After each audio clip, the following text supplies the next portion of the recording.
Because as you'll hear at the end of the show, you'll hear something about this general by the name of Hannibal Barker. He made it so a lot of people don't look what they might be. So, me knowing history, I understand that Mike Tirico has the opportunity to have some African lineage in him centuries ago, and then it pops up. That's the way it works sometimes. That's why you have an albino child every once in a while. That's why you wake up with blue eyes. Some black people have gray eyes, green eyes, blue eyes. Hey man, it shows up. Who am I to say he's not? Mike Tirico would know if he's black if he goes his ass to Murdoch, Minnesota. Yeah. Yeah. And the fact that in Murdoch, Minnesota, as the homie RC just pointed out, they petitioned to get an all-white church. Lets you know it's nothing changing. It's not going to change.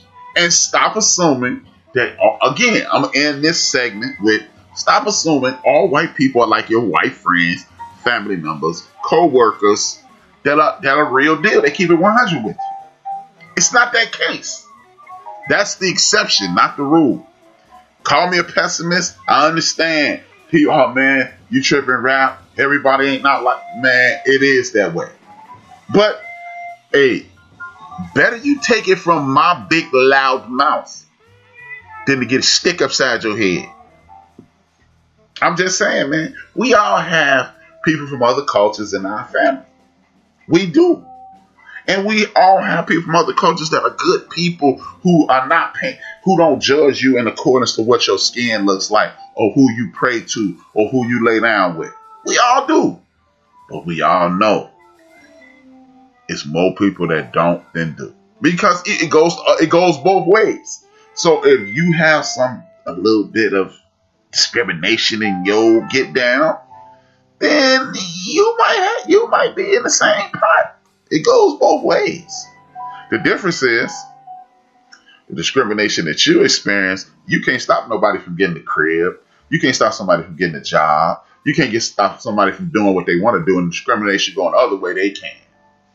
So again, if you can either take it from rap and say, hey, it is what it is, or it can slap you in the face later on in life and you can be like, you can be angry. Because I've been saying what I'm saying 100% of my life. When I got old enough to be able to express my opinion and not care what other people say, I started saying what I'm saying. I'm 50. So there it is. Rest in peace to Marquita Ferguson.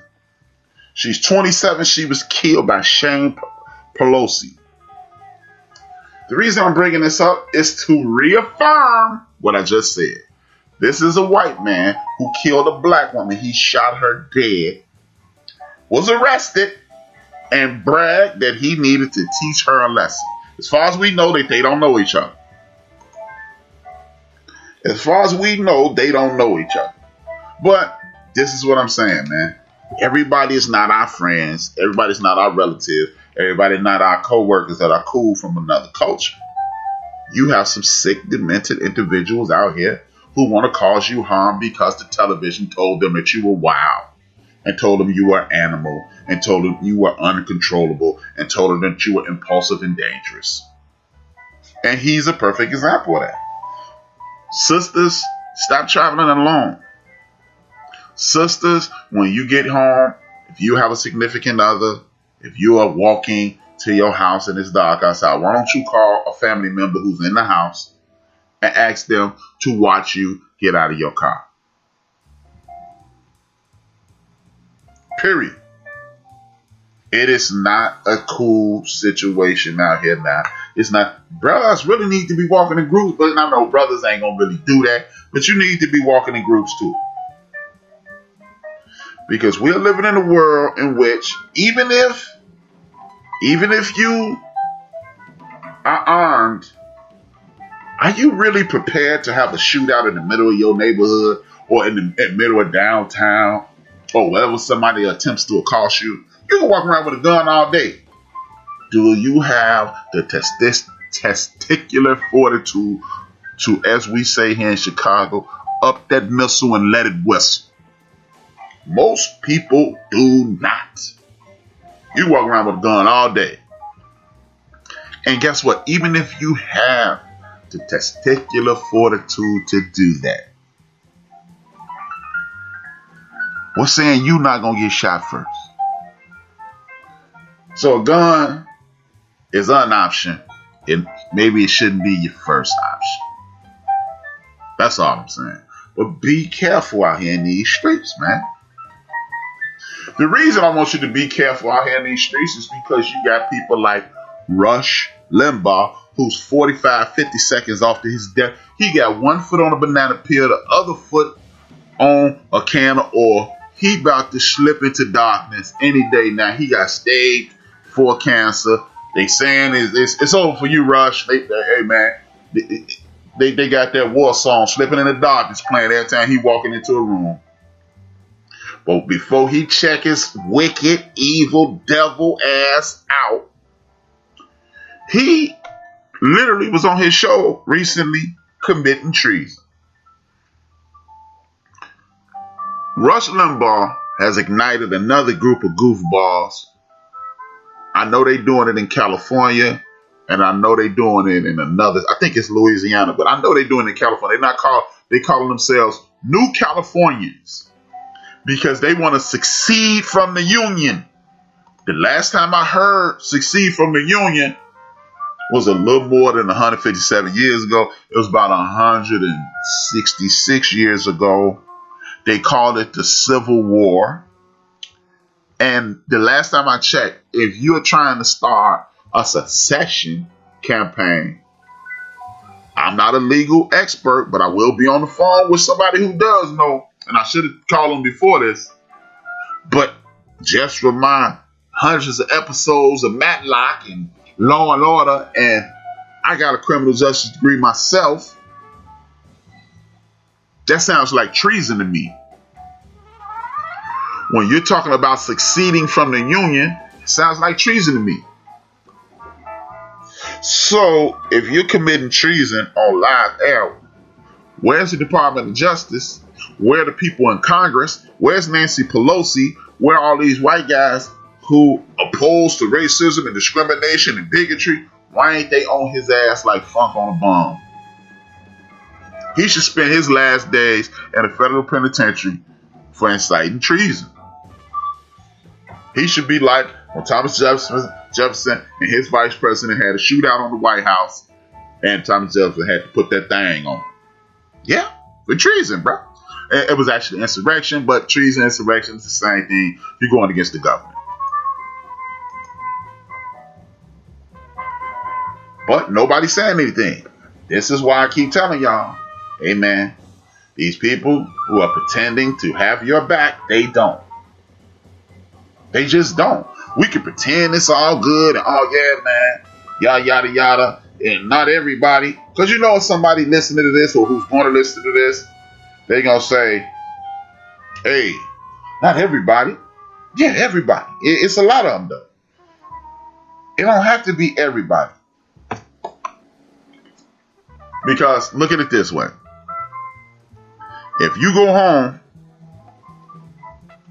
and the food is eaten by one of your relatives, all the food, everybody don't need to eat. You ain't eating. And everybody ain't gotta be like this. But if enough people follow his lead, you are in jeopardy. But at the end of the day, California ain't gonna recede. New York ain't gonna recede. And maybe, just maybe, these states like Atlanta, who push a lot of money in the federal government, Georgia push a lot of money into the federal government, New York, California, and some of the other richer states, if they say, go ahead and succeed, but give us all our money back. Because see, without California, New York, and some of these big time, these money making states, Mississippi, Kentucky, and a lot of those quote unquote red states was sinking to the abyss. That's the stupidest thing. See, these people are willing to do something that will affect them before it affects anybody else. The people who support you live in some of the poorest areas in the United States of America. If states like California say skip you, we ain't giving you our federal money no more. If New York say skip you, we ain't giving you our federal money anymore. They'll have to close shop in Kentucky, Mississippi, places like that, where the most hate lives. So this people are willing to harm themselves to try to get at you. White nationalists, bigots, racists, and hate mongers are literally or figuratively willing to drink acid and watch you die. Bananas. Joe from Houston on the Tuesdays, the End of the Bench Sports Podcast, asked a question about losing money. And it led me down a rabbit hole. And I said, in entertainment, you probably lose the most money. The very next day, I went down this rabbit hole. And what did I hear? I heard that Bob Dylan sold his entire... Bob Dylan, I think he's about 75, 80 years old right now. Bob Dylan is one of the more famous... I don't know about best. I never listened to him. You know, I'm not going to pretend. I know who he is. I have never listened to a Bob Dylan song, have no interest in listening to a Bob Dylan song. You wouldn't catch me dead in the zoo listening to a Bob Dylan song. He from up there where my man RC is, Duluth, Minnesota. Only thing I really know about Bob Dylan is I remember seeing him on 60 Minutes. And he pretty much admitted that he sold his soul to the devil so he could be rich. Did I believe it? I don't know. I was just like, wow, he's a weirdo. I'm out. Bob Dylan is 79 years old. He sold his entire catalog for $300 million. Now, his catalog is available on YouTube, Spotify, Apple Podcasts, so Apple Music, iHeartRadio, and all this, Pandora, for free in regards to him. Yeah, he's 79 years old. From what I understand, his kids are set for life, but he just gave away generational wealth. And to answer Joe's question, this is what I was talking about, Joe, and anybody who listens to the show on Tuesday. The entertainment, the music business gets you screwed every time. And it's because, in my personal opinion, people don't respect IP. IP is short for intellectual property. Intellectual property is things that you create that other people cannot create. Most people that run record labels cannot write songs. They cannot sing or create record labels or run record labels. They cannot create songs. They cannot sing. They cannot play instruments. They are probably, more than likely, they are failed musicians running those companies. And you sign contracts like the one that Dave Chappelle signed, the one that Sheik Luch and the Locks, and you know, Sheik Luch and the Locks, and like a lot of other people signed, because, to quote Fonte and Big Pooh from Lil Brother, the reason our second album didn't go down is because we had everything prepared and we didn't let the record label treat us like stars. But when my man RC just said, Lil Wayne sold his for $100 million. When you are dealing with these people, they don't have the ability to create. With people like Lil Wayne, they see $100 million and they go, wow, $100 million. It's the equivalent. Me and the homie Big Chris was talking about 6 months ago. Shout out to Big Chris. And we were talking about corner stores. Me and RC who just made that comment, we talked about it too. People don't really look at things for the right now. They look at things for the right now, not for the future. Intellectual property is the most powerful and valuable thing you can have. Going forward, if Bob Dylan's song is played in, let's just say, Coming to America is using Coming to America 2 use a Bob Dylan song. Why would they use it? I don't know, but that's just the first movie that popped in my head. Sue me. But if they used a Bob Dylan song, or like in the 80s, Nike used the song Revolution by the Beatles in their Air Max ad. The Beatles were getting paid, or the people on their catalog at that time were getting paid. I think it was Michael Jackson, but that's neither here nor there. The Beatles were not getting paid for that, and this is one of their more popular ads. Every time you turn around, you saw that orange Air